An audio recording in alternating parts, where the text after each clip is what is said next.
Welcome to the Deep Dive, the place where we take the sources, break them down, and we'll give you the knowledge shortcut. Glad to be here.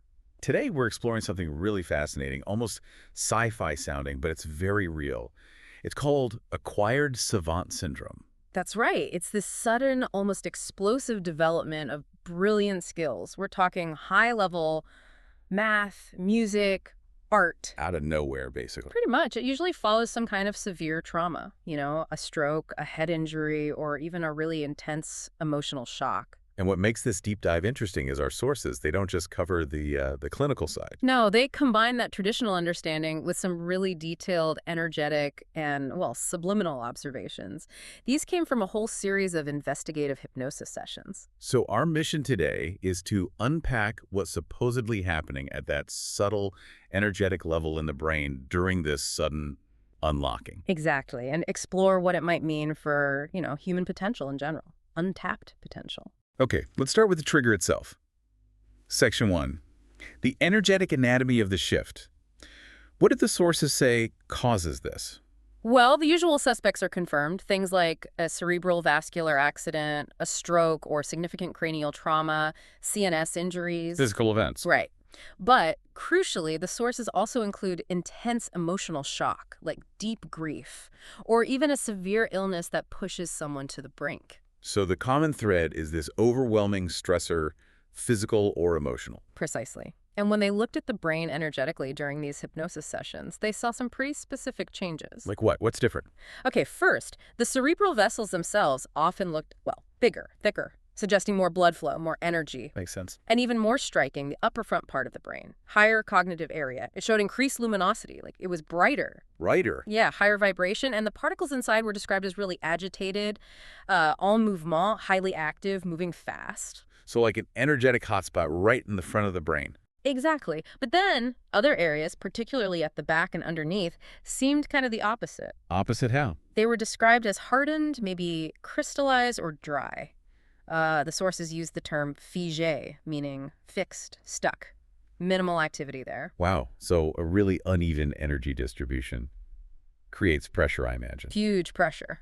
And that leads to maybe the most important observation, this thing they called the central switch. A central switch. Okay, tell me about that. They described this central structure, kind of bluish, like a bubble with solid walls right in the middle of the brain. Blue bubble. Yeah. And the idea presented is that this bubble represents dormant, sort of underdeveloped human perceptions, a whole zone of potential.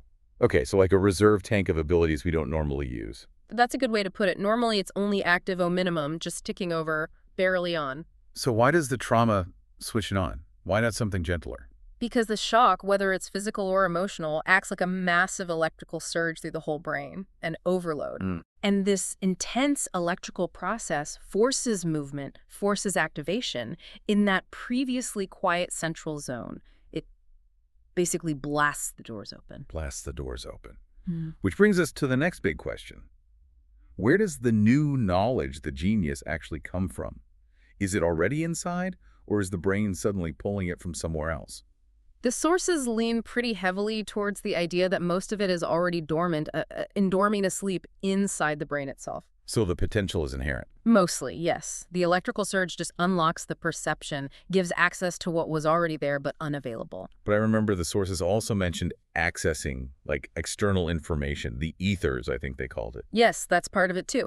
The sheer force of this opening can grant access to external information streams, things outside the individual's direct experience. Okay, so it's like the antenna suddenly picks up way more channels. Exactly. But that sudden, wide-open connection, that comes with a serious downside.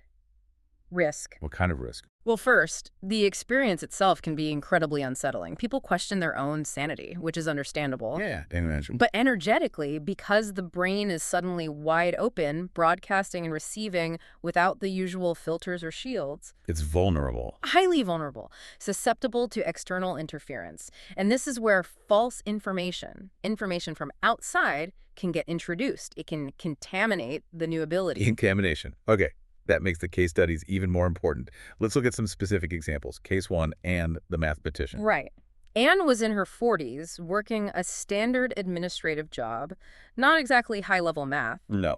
After her trigger event, she suddenly acquired these incredible abilities in advanced mathematics and even complex computer science. And internally, subconsciously, the reaction was noted as, what was it? Ah, finally it opens, like a sense of relief, of liberation from her subliminal self. Consciously, physically. Consciously, she was totally overwhelmed at first. The reaction was, what am I going to do with all this? It took a massive adjustment period. So the subconscious might be ready, but the person isn't. Exactly. Her subliminal self apparently had to work in overdrive and hyperaction just to support her through that huge life change.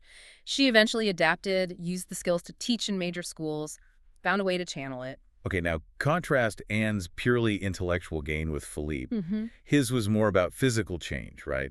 Driven by this new clarity. That's right. Philippe was young, 18, and had a congenital handicap. Couldn't use his legs, lived in an institution. And after his accident. He gained strong clairvoyance, could read people, but the most amazing part, he could internally track his own nervous system. He could literally see his own internal wiring. That's how it was described. Yeah. And that clarity, that internal perception, allowed him to start reactivating motor skills. So he started moving again. He regained movement in his upper limbs, arms, and hands, and even got some partial movement back in his feet. Wow. And his brain energetically. Totally transformed. All zones were described as éclairé, lit up with white light, like his whole brain was just switched on, mise en vie, brought to life. Like flipping on stadium lights in a dark arena. Perfect analogy. Yeah, like les gros projecteurs qui s'allument, the big spotlights switching on. He was using a vastly larger percentage of his brain capacity, especially around perception. Okay, then there's Henry. His case seems even more amplified. Total activation. Yeah, Henry was fascinating. Man in his 50s, quite solitary, lived close to nature. His trigger was emotional, his wife's death, which led to a cerebral accident. And his skills. It was generalized. He could suddenly play piano brilliantly, understand complex math and physics, and communicate with animals and trees. It seemed like all the potential zones lit up at once. All of them. Why so intense for him? The sources found something specific. During the observation, they noted a small, round bead described as an energetic implant under his brain near that central bubble, apparently placed earlier in his life. An implant. So that wasn't natural. No. And the interpretation was that this implant didn't cause the savantism, but when the trauma hit... It amplified the electrical surge. Like a booster. Exactly. It acted like a capacitor, magnifying the discharge, making the activation incredibly intense and widespread across all potential skills. But there was a cost, right? Oh, yeah. It required intense hyperactivity from his subliminal self just to maintain those changes in the physical body, a much higher energetic demand than the other cases. So pre-existing conditions, like an implant, can really change the outcome. But what about when the opening isn't clean? Let's talk about Arnaud, the case with the cognitive handicap, Section 4. Right, Arnaud. A young man, mid-20s, already had cognitive challenges, difficulty with comprehension, interaction. And after his trigger event, he suddenly started speaking multiple foreign languages fluently and incorporating complex scientific formulas into his paintings and drawings. But did he understand any of it? No, that was the key. He had no conscious understanding of the languages or the formulas. It was just output, pure data stream without processing. So energetically, what was happening there? His brain showed better irrigation, like it was breathing better. But specific cognitive zones showed a clear rupture, a break, or dysfunction. An incomplete activation. Exactly. And that gap, that vulnerability, is where the interference came in. Ah, the octopus-like entity mentioned in the sources. Yes. This interference arrived after the accident, exploiting the confusion and that functional break. It basically latched onto the opening. Took advantage of the chaos. Yeah. That's deeply unsettling. It really is. It highlights the danger of that sudden, uncontrolled opening without the internal structure to manage it all. Which brings us back to the bigger picture. If trauma can do this, what about the rest of us? Section 5. The dormant potential and the environmental blockade. Yeah, the core takeaway seems to be this isn't some freak occurrence limited to the injured. The potential is in everyone. That's what the analysis strongly suggests. This characteristic, this dormant capacity in that central blue bubble, it's potentially inside every human brain. It's like a deactivated default setting. And we see glimpses in historical figures, right? Natural savants. Exactly. People like Leonardo da Vinci, cited for total perception opening, or Einstein, focused on math and accessing external info.